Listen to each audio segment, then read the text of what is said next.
Se observa. Ok, muy bien. Entonces, en esta clase vamos a dar un pequeño salto en el sílabo por obvias razones de que el tiempo es corto. Vamos a hablar ahora sobre lo que se conoce como IA, ¿no? La inteligencia artificial. Podemos tener muchos conceptos, cada uno, muchos de nosotros haber explorado ya los beneficios de este recurso, pero vamos a unificar criterios esta noche para ponernos todos de acuerdo. Bueno, ¿por qué debemos hablar de inteligencia artificial en medicina? ¿Ya? Uno, porque ya la IA forma parte de las decisiones clínicas en el día a día. Hasta el año pasado se los veía como un enemigo, ¿eh? No ha pasado ni un año y se ve como, obviamente, formar parte de nuestras labores diarias en el servicio de medicina. Lo segundo, ¿por qué debemos hablar de ella? Es porque su impacto en la sociedad médica cada vez crece más. ¿Ya? Uno, porque cuando tomamos una decisión clínica frente a una historia clínica de un paciente y necesitamos consultar, la velocidad de acceso a la información y la ayuda es mucho más fuerte que los recursos que teníamos antes. Nos ayuda mucho en la investigación. Si antes revisábamos 30, 40 artículos en una semana, lo podemos hacer eso en un par de horas. Y actualmente, si bien hasta el año pasado nomás, la IA se convertía a muchos docentes a nivel mundial y sobre todo nacional, lo veían como una amenaza en la educación médica, hoy en día se convierte en los recursos principales en la formación de nuevos profesionales. Miren esos tres grandes momentos, ¿no? Grandes razones por las cuales nosotros lo debemos en medicina inclinarnos por la inteligencia artificial. Otra razón son lo correspondiente a sus beneficios potenciales. ¿Qué cosa está ofreciendo cada día más la IA? Uno es la alta eficiencia. ¿Eso qué quiere decir? Que yo por menos dinero puedo obtener un alto rendimiento, o sea, mayor información. A eso le llamamos eficiencia, ¿ya? También tenemos una alta eficacia o precisión. Como la IA busca, los motores de búsqueda ya no solamente exploran en 4, 5 o 10 bases de datos, sino en cientos. Eso hace que el error en las lecturas sea cada vez menor. Y lo más interesante es la escalabilidad, que quiere decir que la IA cada vez está perfeccionándose y aprendiendo ella misma. O sea que si hoy día nos vamos a dormir con ciertas potencialidades que puede tener nuestro buscador que utiliza inteligencia artificial, mañana yo les aseguro que va a estar mucho mejor.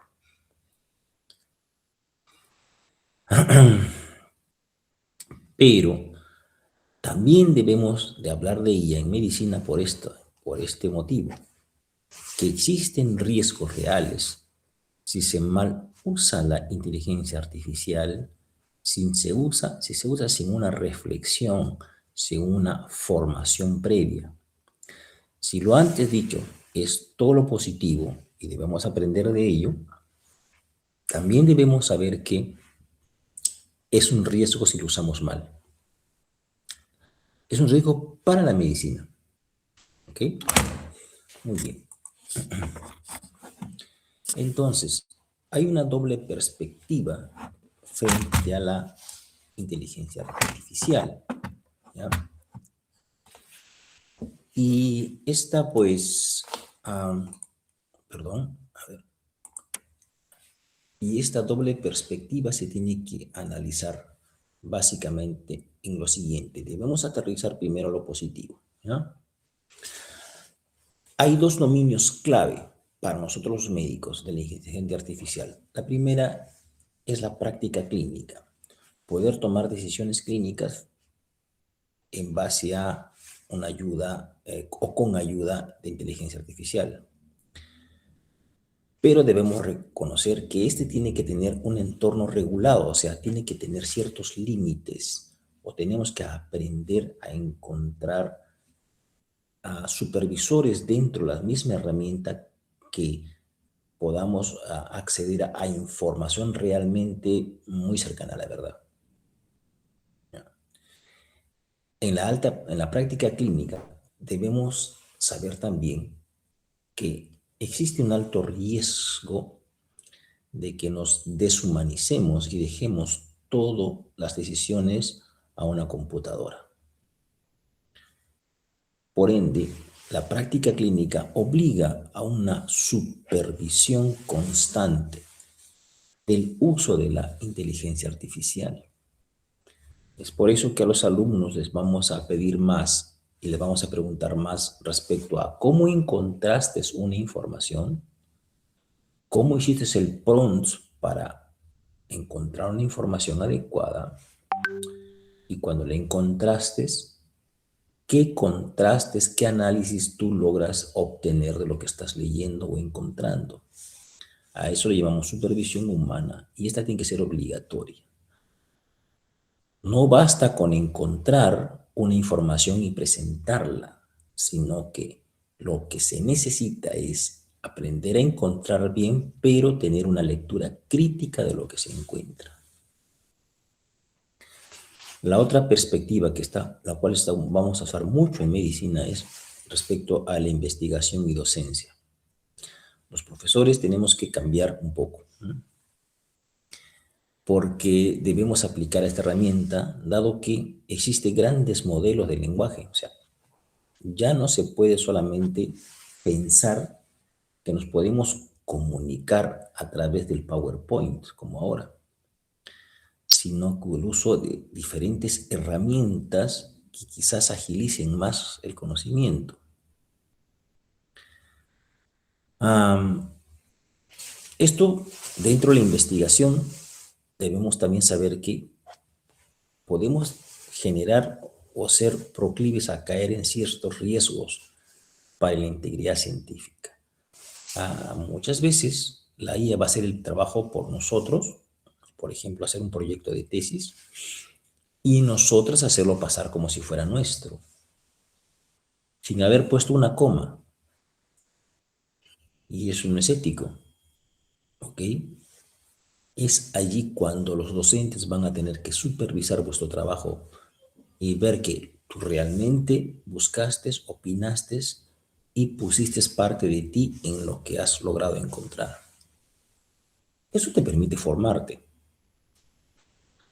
Esto obliga a tener, entonces, más que limitarnos o cerrarle la puerta a la IA, como algunos detractores, debemos aprender a tener o enseñar buenas prácticas de su uso. Y eso es lo que queremos en nuestra escuela de medicina. No queremos bloquear la IA, es una herramienta, tiene algunos riesgos, necesita supervisión, pero debemos difundir buenas prácticas para su uso.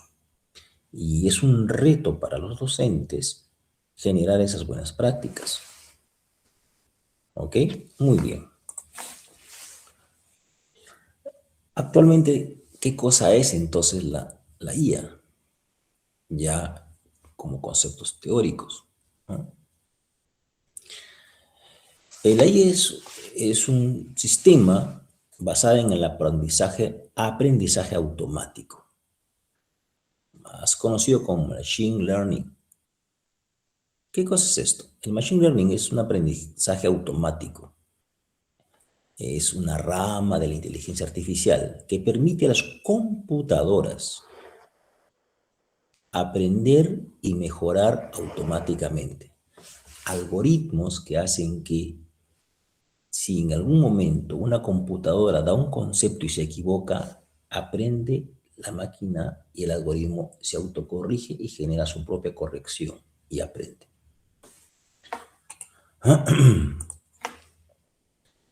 Entonces, ¿pero cómo es que aprende esto? ¿Cómo es que la máquina aprende? ¿Qué cosa es el machine learning? O sea, aprende con el uso. O sea, cuando más lo usemos, más se alimenta, porque va a tener más datos para contrastar. No necesita un lenguaje de programación, ¿ya? Solamente necesita que usemos el sistema. Al usarlo, los diferentes datos que consultemos para la máquina o para, obviamente, la base de datos, va a hacer, pues, un aprendizaje, ¿no? Es como que se lo pusiéramos al sistema a estudiar.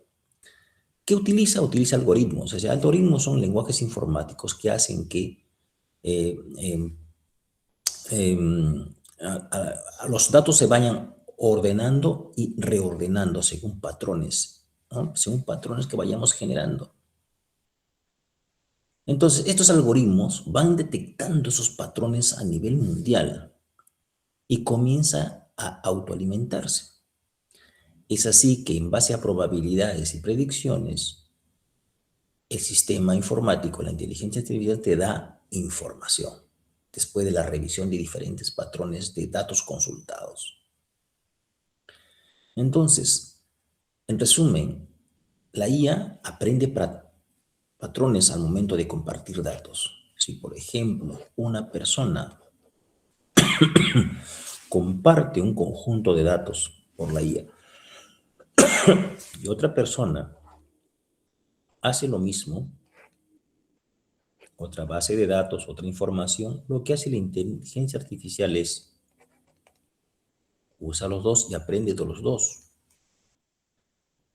¿Ya? Quizás este señor de aquí no conocía nada del primer informe, pero la IA utiliza los dos informes compartidos a través de la web y crea su propio algoritmo que hace que estos dos informes sean uno solo. Y así lo hace por millones. ¿Ok? Entonces lo que hace el machine learning es aprender patrones a partir de datos que todos nosotros compartimos. Cuanto más datos compartimos, más información, más se alimenta la IA en todo nivel. Es por eso que se decía en un momento, no liberen a la IA, ¿no? ¿Qué significa eso? No permitan que la inteligencia artificial permita asumir datos que no son suyos. Pero hoy ya está libre ya. Ahora, ¿cuál es la diferencia con el software tradicional, es el antiguo, ¿no? Por ejemplo, el SPSS o el UpToDate o las plataformas de estudio que llamamos softwares tradicionales. La IA no respeta nada, ¿no? No sigue reglas programadas. Explora todos los espacios sin medir profundidad. No tiene límites. ¿Ya? Su rendimiento se evalúa empíricamente. Eso quiere decir que cuanto más lo usemos, o sea, cuanto más practiquemos analizando datos o pidiéndole a la IA, este rendimiento aumenta. Y lo más simpático, que no es determinista, o sea, que no sigue reglas de juego preestablecidas y simplemente aprende en el día a día. Y no tiene límites. Ustedes dirán, pues esto es medio peligroso, ¿no? Como puede pasar como en las películas, que en algún momento Skynet se despierte. Pues en alguna vez un pensador, un ingeniero famoso a nivel mundial, dijo que esa era una de las amenazas, ¿no? Las amenazas en las cuales las decisiones iban a ser tomadas por la inteligencia artificial. Pero aún esas llaves, sobre todo de grandes medios de toma de decisiones, por ejemplo, el mundo financiero, no permite que entre esta metodología. Bueno, pero estamos en salud, ¿no? Ya Ya, y aquí pues hay algunos tipos de información artificial que se generan en salud, ¿no? Y esto como es secuencial, tenemos que ir mirándolo, ¿no? Poco a poco cómo va a, ayudándose a sí misma. En primer lugar, la IA es predictiva, o sea, puede decirnos con un margen de error qué es lo que puede pasar, ¿ya? O lo que puede estar sucediendo. Ah, no es muy difícil tampoco y cada vez se perfecciona más. Por ejemplo, puedo tener una persona muy experimentada, ¿no? Pero que tenga que realizar, por ejemplo, un diagnóstico por imágenes, ¿no? La IA va a leer esa imagen por nosotros. Este experto puede generar su informe, lo que llamamos el informe de esa radiografía, ¿no? Pero si la subimos juntamente con la imagen, ¿qué va a hacer? La IA va a predecir qué puede estar pasando en el paciente o qué le podría pasar o qué tratamiento debería de recibir. ¿Cómo hace esto? ¿Cómo predice qué tratamiento debería recibir el paciente? Pues contrasta esa imagen y ese diagnóstico que hizo el profesional con millones de diagnósticos e imágenes que tiene en su almacén de datos que todos hemos puesto, ¿no? Tenemos también la IA generativa, ¿no? La inteligencia. Todo esto se mezcla, ¿eh? Pero más o menos si queremos compartir un poco para aprender, tenemos la IA generativa, ¿no? Es aquella que está hecha para gestionar recursos sanitarios, por ejemplo, para predecir riesgos y desenlaces dentro de la salud o la puede ser sanitario, por ejemplo, en epidemia, ¿no? Pero que si bien esto más es en la parte asistencial, o sea, lo que podríamos ver dentro de un hospital o frente a nuestros pacientes, en la academia esto nos interesa más, ¿no? En la IA, un tipo de la IA también genera contenido, genera nuevos textos, nuevas imágenes, nuevos códigos, nuevos patrones, nuevos proyectos, nuevas tesis, ya nuevo todo. Podía generar. Uno, por ejemplo, uno más conocido es el chat GPT, ¿no? Que uno le puede decir y le damos un pequeño problema y nos arma un proyecto de investigación. Genera contenido, genera imágenes y genera incluso hasta distribución de variables y pruebas estadísticas que se deben utilizar.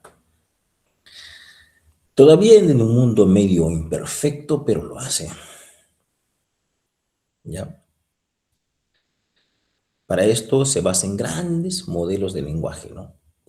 Yo no decía en grandes modelos, aquí yo creo que utiliza ya todos los lenguajes informáticos, todos. O sea, para ir a este ritmo de crecimiento que tiene la IA es que está manejando todos los lenguajes. No solo niños, bueno, no, todos los lenguajes. Y yo creo que es imparable, ¿no? Entonces, ¿qué es un LLM? Ya usamos todos los lenguajes. Es el uso de un modelo de lenguaje a gran escala, o sea, un lenguaje que lee todos los lenguajes, ¿no? Todas las formas de generar información a través de una computadora. Usa eso, ¿no? Es un tipo de inteligencia entrenada con volúmenes masivos de datos, son millones de datos, que hace que entienda, procese y genere textos similares a lo que produciría el ser humano. Muchas veces mejor, obviamente, porque la mente humana solamente a veces trazamos un solo lenguaje, ¿no? A ver, usamos, por ejemplo, Windows y por ahí cualquier otro lenguaje informático y hay conocimiento que he ganado con experiencia. Pero este usa todos los lenguajes. ¿Y saben qué? De todos los idiomas y casi de todos los países. Me ha complicado, ¿no? Lo que se presenta. Muy bien. ¿Cómo trabaja este enorme sistema del lenguaje, ¿no? Que conjunta todos los lenguajes? Primero, tiene algunas ciertas capacidades en este momento. No solamente explora texto, o sea, lo que escribimos, o sea, números, letras, sino también procesa imágenes, y lo que está haciendo ahora con mucha fuerza, procesa audio y video. O sea, si es que alguien grabó, por ejemplo, la conferencia de tal doctor, esta gran base de datos utiliza esa información en formato texto, imagen o lo que le venga en gana. ¿Ya? Y tiene la capacidad de conectarse con herramientas externas. ¿Qué quiere decir eso? Que puede conectarse con una computadora, pero también puede conectarse con un celular o con el DVR de tu casa. O sea, poder acceder a la cámara de imágenes de tu casa. Y todo por este lenguaje que lee todos los lenguajes. ¿Ok? Tiene un modelo, esta madre de los lenguajes tiene un modelo de razonadores. O sea, no solamente trabaja con un solo cerebrito, algoritmo, sino con muchos a la vez. Eso hace que, o le permite y le da la potencialidad de planificar múltiples respuestas y en base a probabilidades ofrecer las mejores respuestas. Dan muchos resultados de preguntas que le queramos hacer comparando las respuestas más exitosas a nivel mundial. ¿Ok? Entonces, es un modelo que no solamente te permite acceder a las mejores respuestas del mundo, sino que te dice cuál es realmente la con la que te recomienda con cuál puedes quedarte. Basan las probabilidades, de hecho, obviamente va aprendiendo en el día a día. ¿Cuál es el riesgo? Primero, la dificultad de validación. ¿Qué se entiende por esto? A ver, toda esta información con la cual la IA se alimenta, datos, datos, datos. ¿Ya? ¿Quién produce más datos en el mundo? Obviamente las sociedades desarrolladas. ¿Ya? A ver, Estados Unidos, Europa, ellos producen el 90% de la información.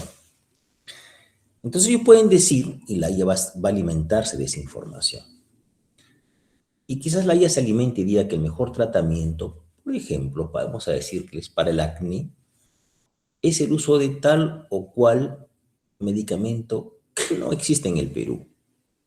Por lo tanto, y por muchas razones, es que la información con la cual se está alimentando la IA probablemente no sea válida. Vamos a entenderla, vamos a buscar un sinónimo a la palabra validación. No sea aplicable a nuestra sociedad. Y ahí viene la labor de ustedes como médicos en formación. Van a recibir consejos de la IA para tomar decisiones, pero la IA se ha alimentado de toda esta información que pertenece al mundo de países desarrollados. Ustedes dirán, pues sí, voy a tener la orientación de los mejores países. Sí, pues que sea así como conocimiento, pero al momento de aplicar y tomar decisiones con nuestra población, probablemente no podamos aplicarlas. Entonces, existe un gran riesgo en la dificultad que vamos a tener para validar la información y que ésta sea aplicable a nuestros países. Por eso es que su uso clínico todavía es limitado, ¿no? Entonces puede estar pasando visita, dice, doctor, hay lo mejor tratamiento para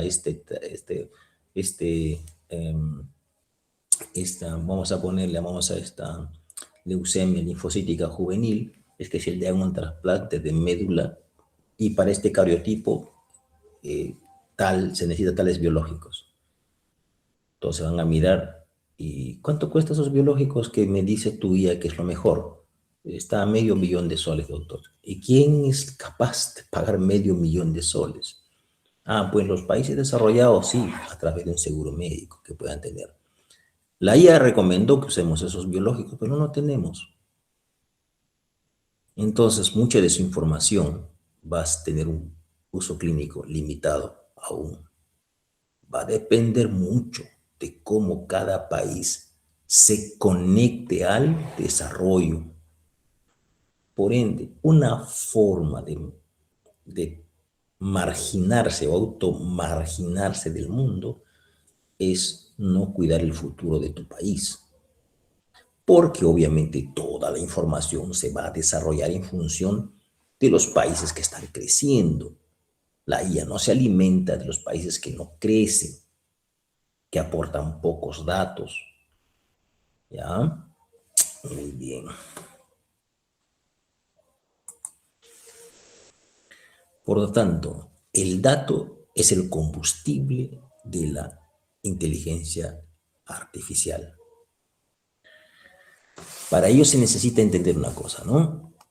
La calidad del dato, calidad del modelo, calidad del dato. Pero este lenguaje que lee todos los lenguajes se alimenta obviamente de lugares donde el dato tiene altas probabilidades de ser exactos. Si tú haces un trabajo de investigación en Latinoamérica y otro lo hace en Estados Unidos, es obvio que por la cantidad de información que existe en Estados Unidos le va a ser, es más probable que tome las decisiones en función de los resultados que tuvieron esa investigación en Estados Unidos. ¿Ok? Para ello, entonces, como el dato es importante, el combustible, la gasolina de la IA, ¿de qué necesita? Obviamente, entrenarse. ¿Y cómo se entrena? La IA recibiendo tu información, ¿ya? Y esa información es pues clave, ¿no? ¿Ya? Ese entrenamiento, si nosotros estamos ahorita explorando 4, 5, 8 datos esta noche, en otros países son miles que están alimentando la IA y entrenándola, aportando datos de calidad. Los tipos de datos, ya la IA está aprendiendo a validar datos, ¿no? Poco a poco está aprendiendo. Por ejemplo, nos dice, ¿sabes qué? Quiero información de tratamiento para tuberculosis para el Perú. Entonces está aprendiendo un poco, que se va a ir fortaleciendo, ¿no? Pero no va a ser tan veloz como aquella información que está para los países desarrollados, ¿no? Ah, hay muchos datos que están a prueba todavía para inteligencia artificial, están ahí dando vueltas, ¿ya? Porque estamos recién 2 años, ¿no?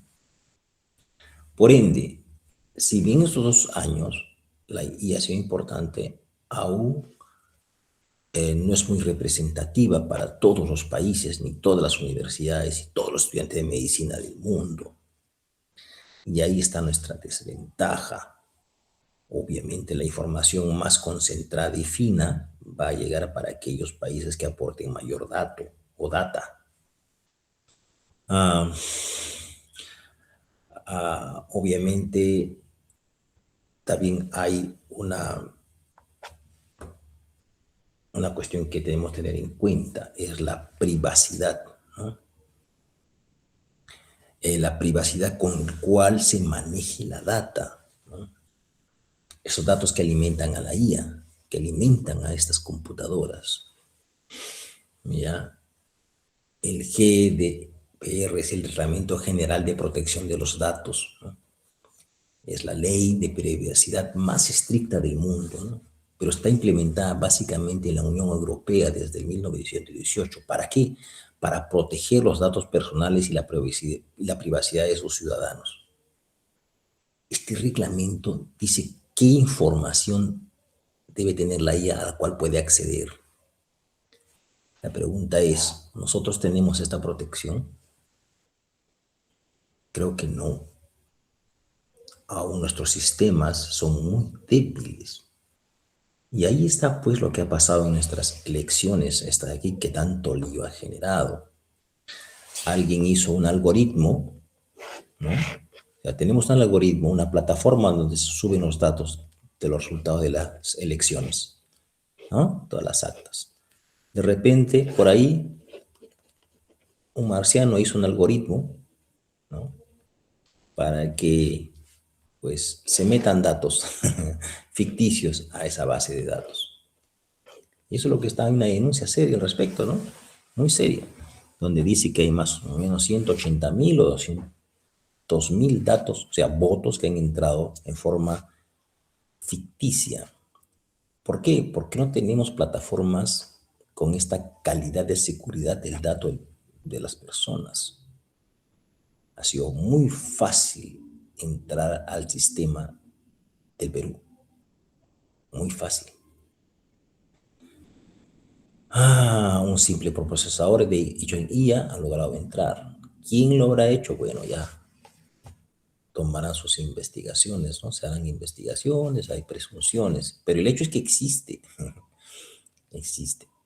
Lo que antes no se podía hacer, ahora se hace fácil. Eso hace que tengamos que crear en cada país, cada sociedad, la gobernanza del dato, generar reglamentos que permitan vigilar cada dato que se sube a la IA y cómo ésta va a trabajar con el dato. Vamos a ver, pues, qué pasa. Esto, el futuro todavía es impredecible ahí.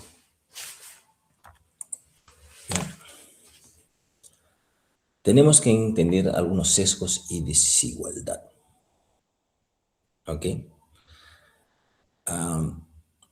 Todos los modelos de IA tienen algunas cuestiones, algunos errores, pero esos errores se están minimizando. ¿Ah? Mire,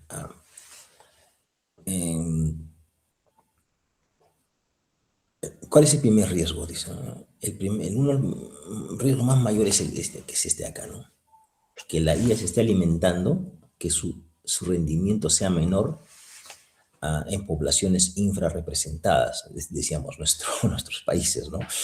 ¿No? De toda la información que existe en la IA a nivel mundial, cuánto hemos aportado y al cual accedemos nosotros con nuestra experiencia. Con la tuberculosis en el Perú y su experiencia,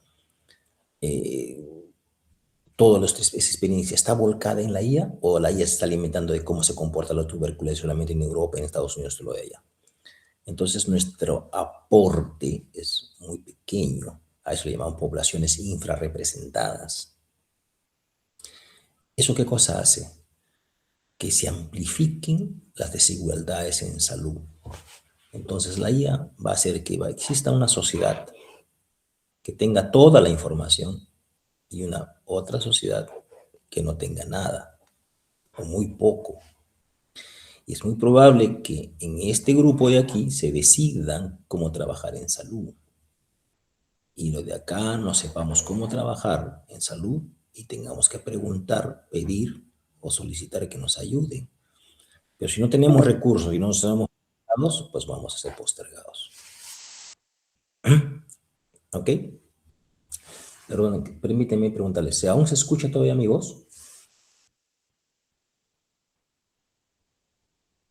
¿Se está escuchando, señores? Sí, doctor. Ya, pregunto esto porque muchas veces me quedo hablando solo. Ya. A ver, un ejemplo. La retinopatía diabética y pigmentación del fondo de ojo, ¿ya? Y su diagnóstico y tratamiento. Obviamente, si le preguntamos a ella cómo tratarlo, esta responde en función de esta información. Oye, pero estoy en el Perú. Bueno, amigo, pues no sé, trata de acomodarte, te va a decir. Y ahí la importancia de nosotros correr o tratar de correr a la misma velocidad con que el mundo corre. Una de las cosas que me he cansado de decir que, por ejemplo, los resultados de esas elecciones se juega el futuro de muchos jóvenes, ya vuestro futuro, ¿no? Porque vamos a ser gente que tome las decisiones para que nos permita tener conocimiento y cómo acceder a este mundo. Si no, nos vamos a quedar en el limbo de la información. Muy bien. Hay unos principios éticos fundamentales, ya, basados y expuestos por UNESCO, ¿no?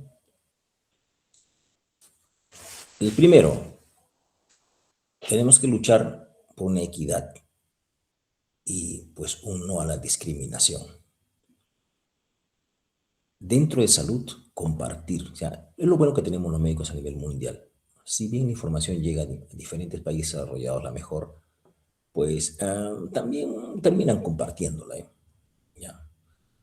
Solo que nosotros tenemos que ser más receptivos y también más estudiosos, pues. ¿Ya? Y para tratar acortar la brecha y la desigualdad en el conocimiento.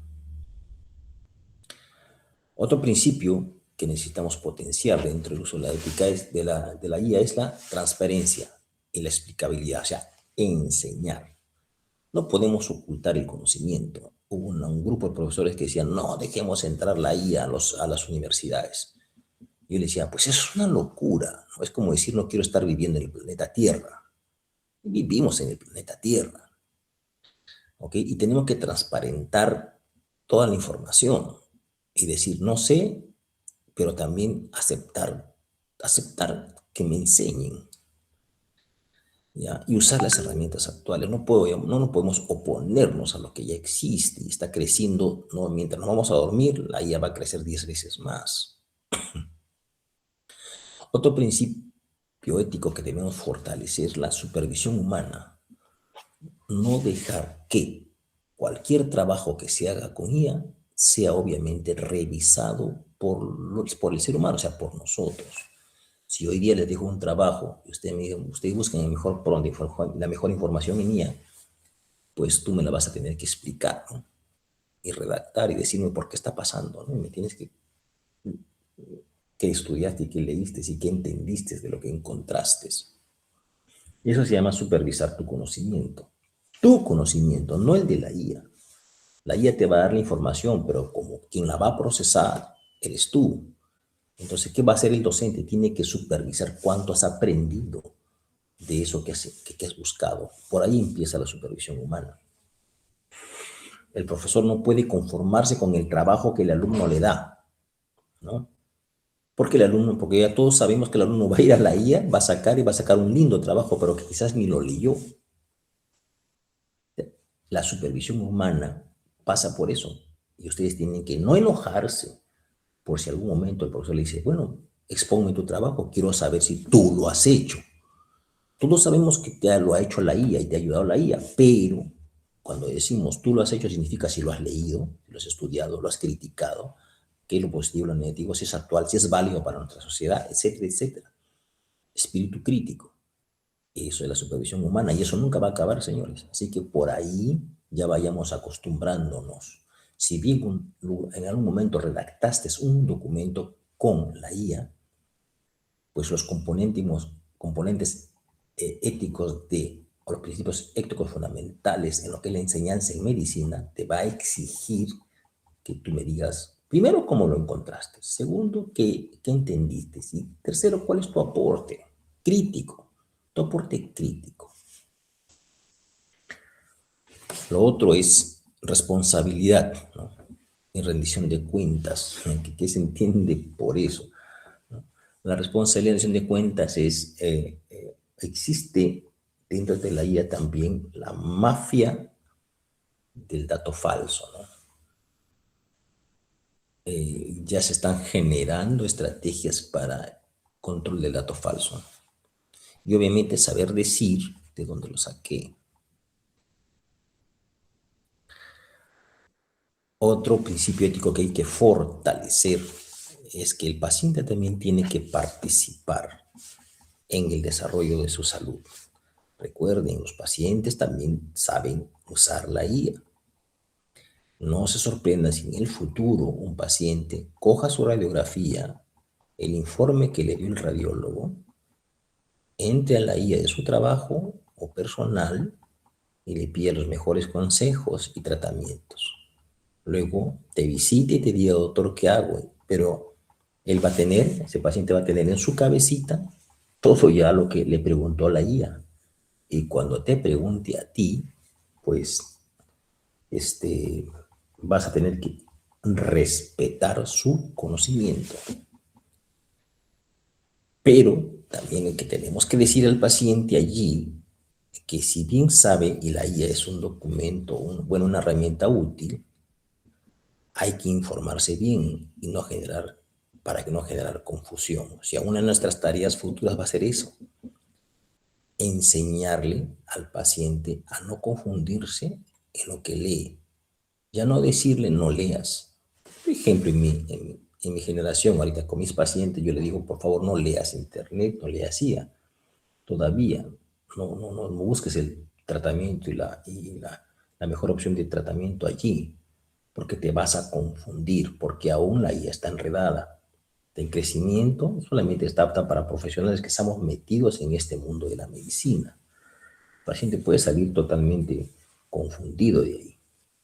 Pero va a llegar un momento, y esa es vuestra generación, en la cual ya la IA va a estar tan perfecta que el conocimiento que recibe el paciente va a ser bastante fino y de alta calidad, con poblaciones que les guste estudiar y leer, porque lees, como les dije, barato y rápido.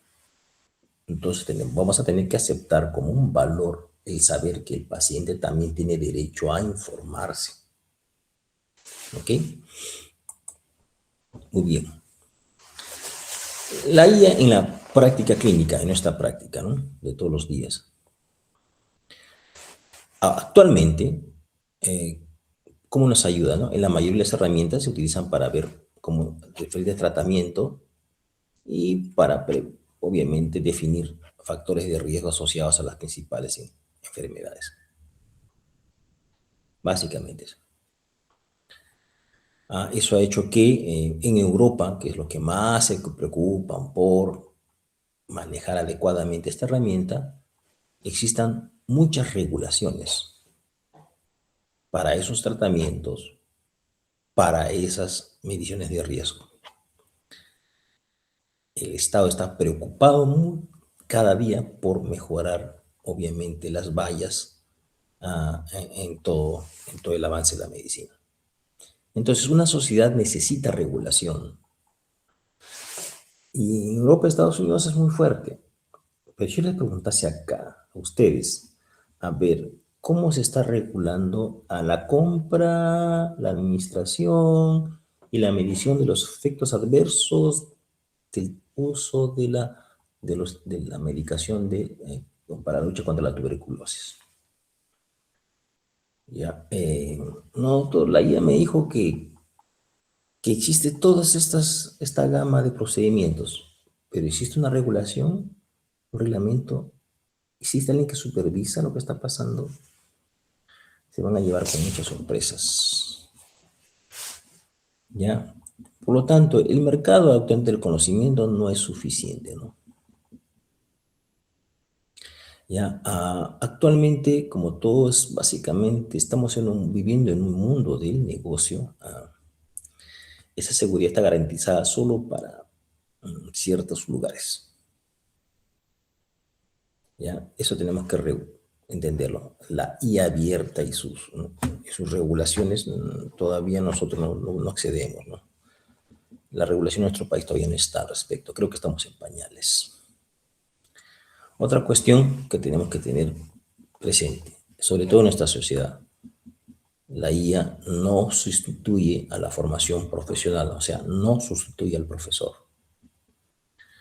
Al contrario, es una herramienta más nomás. Pero la indicación del profesor hace que tú, con tu conocimiento, pues perfecciones el conocimiento del profesor. Pero ha hecho algo, yo creo, interesante también en este punto. Si antes el profesor era así, ¿no? ¿Cierto? El profesor acá y el estudiante aquí, ¿ah? Y todo lo que decía el, el profesor, el alumno acataba sin, sin casi opinar.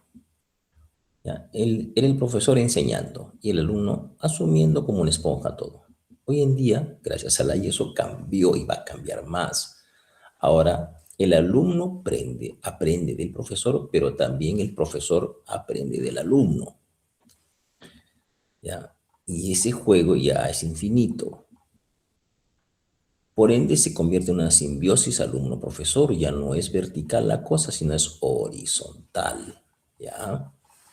Vamos a querer entonces un profesor y un alumno a la misma altura, que compartiendo información y discutiendo. Esa es la idea. pero siempre vamos a necesitar la discusión basada en la experiencia. O sea, no se estudia ni sustituirá jamás la formación de un profesional.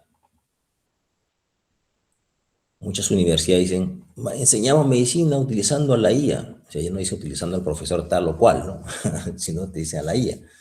Craso error, ¿no? Eso es una propaganda para gente que tiene muy escaso conocimiento.